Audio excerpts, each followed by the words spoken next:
मैंने पिछली बार सुना था कि डीडीसी साहब ने कहा था कि मैं जी अफसरों को फाई में नहीं फंसाना चाहता। आसमान पे बैठे जाके मैं आपको बता दूं कि दराबी का एक छोटा सा मोड़ा है, वहाँ आज बिजली तक नहीं, लोग बंदरों की तरह चल के जा रहे हैं। आप खुद बताएं कि उन लोगों का जीना क्या है। तहसील और ब्लॉक बहाल करो, तहसील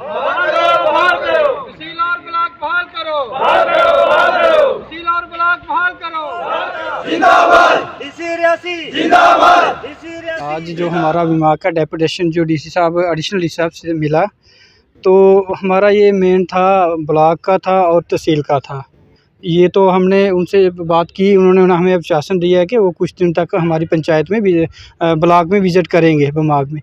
साथ में उसके साथ साथ जो छोटे छोटे काम थे, जैसे ये रोड का सर्वे चल रहा है, तो ये कुछ एरिया कट ऑफ रह रहे थे। जैसे हमने रमिंडी का बताया, गोबियाँ का बताया, दराबी का बताया, ये रोड से इनको कोई कनेक्टिविटी नहीं मिल रही है।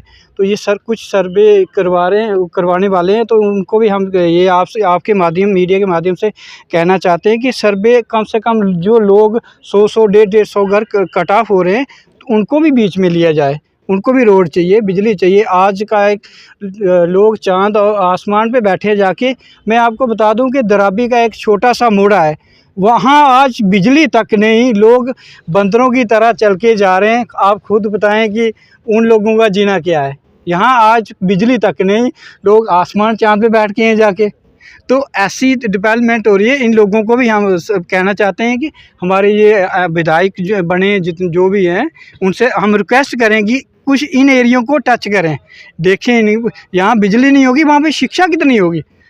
हमारा एक मास्टर बेचारा मेरा भाई है, वो दराबी में जाता है, उसको टेंशन बन जाती है, वहाँ पे नेटवर्क नहीं है कि वो ऑनलाइन अब वो अटेंडेंस के दे, कैसे दे। ऑफिस वाले कहते हैं भाई ऑनलाइन अटेंडेंस तो कैसे देगा जो जहाँ पे वो टावर ही नहीं है। तो इसकी सिलसिले में हमने आज उनसे एडिशनल डीसी साहब से बात की।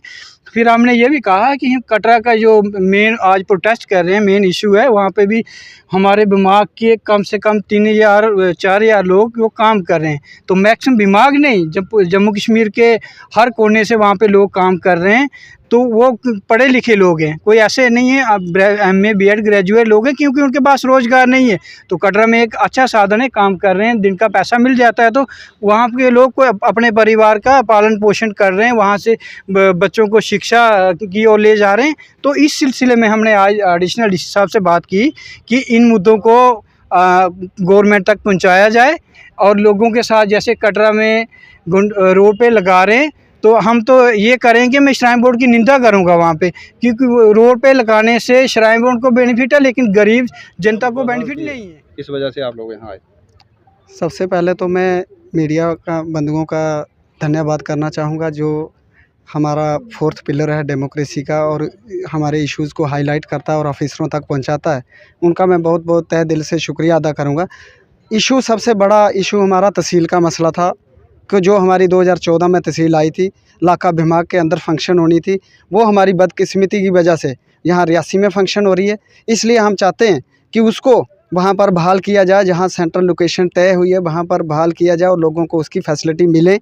क्योंकि जहाँ अगर तहसील के अंदर हमें आना है, तो हमें टैगिंग के साथ आना पड़ता है, बताना पड़ता है मैं DDC का साला हूँ, BDC का भाई हूँ, MP का फलाना हूँ, फलाने का फलाना हूँ। इसलिए हमें बहुत सी दिक्कत आती है।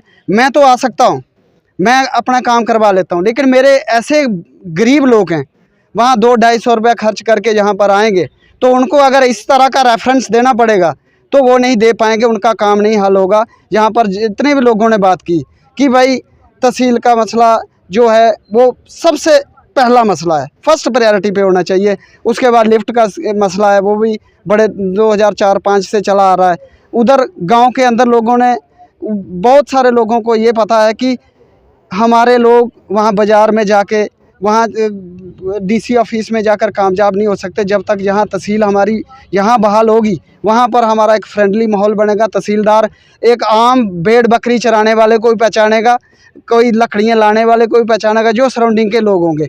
लेकिन आज लोग गाँव में क्या कह रहे हैं, वो कह रहे हैं कि जिन्हें हम हार समझे थे गला अपना सजाने को, वही आज नाग बन बैठे हमारे ही काट खाने को। अंधेरों का दर्द वो क्या जाने जो खुद उजाले हैं, डूबने की चीज़ वो क्या जाने जो खुद किनारे हैं। डूबने का आग के दरिया में डूबने का दर्द कोई हमसे सीखे, क्योंकि इलाका विभाग ने कई उजड़े हुए लीडर संवारे हैं जिनकी कहीं कोई पहचान नहीं थी, उनको पहचान दिलाई है। आज अगर मैंने पिछली बार सुना था कि डीडीसी साहब ने कहा था कि मैं जी अफसरों को फाई में नहीं फंसाना चाहता वहाँ पर लेकर, क्योंकि वहाँ जंगल है, जाड़ है, वहाँ पर तहसीलदार नहीं पहुँच सकता। नहीं पहुँच सकता तो उसको कैंसिल कीजिए, उसकी ट्रांसफ़र दूसरी जगह कर दीजिए, जो पहुँच सकता है उसको लेके आइए वहाँ। किसी का कोई रिश्तेदार तो है नहीं, वो अपने पेट के लिए, अपने बच्चों के लिए नौकरी करेगा। तो ये बात कहना कि भाई वहाँ पर जंगल है, जब वोट लिए थे 2014 की इलेक्शन उन्होंने लड़ी थी, तो तब 20-22 हज़ार वोट मिला था, तब जंगली लोग नहीं थे। जब डीडीसी बने तब जंगली लोग नहीं थे। अगर आज इस तरह का हम लोगों के ऊपर इल्ज़ाम लगाया जाए कि वो जंगल है, दूर है, जाड़ है, उधर हम नहीं जाएंगे जहाँ तहसीलदार नहीं, अगर बीडीसी खुद दिमाग में बैठता, डीडीसी खुद दिमाग में बैठता, कौन तहसीलदार होता कि दिमाग के अंदर नहीं बैठता और लोगों को वो प्रॉपर सुविधाएं नहीं दे पाता कि जो लोगों की ज़रूरतें हैं। इसलिए मैं ये कहूँगा कि सबसे पहले तहसील का मसला हमारा हल होना चाहिए, बाकी आहिस्ता आहिस्ता सब होंगे। उसके साथ गंडोला है, गंडोला नहीं लगना चाहिए, क्योंकि दिमाग छोड़ के जम्मू कश्मीर पूरा डिपेंड कटरा के ऊपर है। जितने भी इकानमी जहाँ पर पैसा आता है सबसे ज़्यादा यही माता वैष्णो देवी का मंदिर है, जहाँ पर लोग काम करते हैं, ढाबे वाले, घोड़े वाले, पिट्ठू वाले, पालकी वाले, पढ़े लिखे लोग हैं।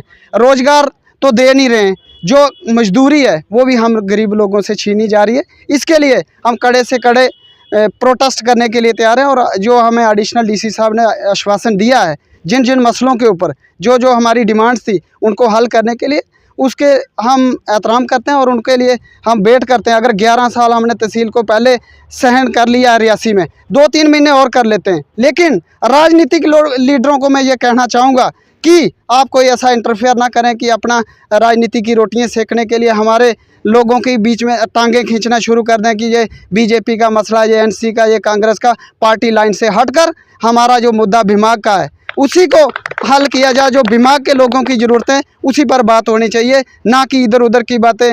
वो जो सेंट्रल लीडरशिप ने देखना वो उन्होंने देखना, लेकिन तहसील हम बहाल करवा के रहेंगे, जो मर्जी हो जाए उसके लिए। हमें धरना लगाना पड़ेगा, इधर बैठना पड़ेगा। सर्दी का समय में सभी विभागवासियों से कहूँगा कि आप जब भी हम कॉल करें तब आप पहुंच जाना। यहाँ धरना प्रदर्शन जोरदार होगा, बैठेंगे, 10 दिन बैठना पड़ेगा। लेकिन जो टाइम दिया उन्होंने कहा कि मैं तहसीलदार साहब को भेज के आपको डेट फिक्स कर देता हूँ कि इतने दिनों के अंदर आपके दिमाग के अंदर तहसील, चाहे फंक्शन हो, चाहे उसके रोड के लिए स्टार्ट करेंगे काम हम, चाहे तहसील का मसला है जो आपको हल करवा के देंगे।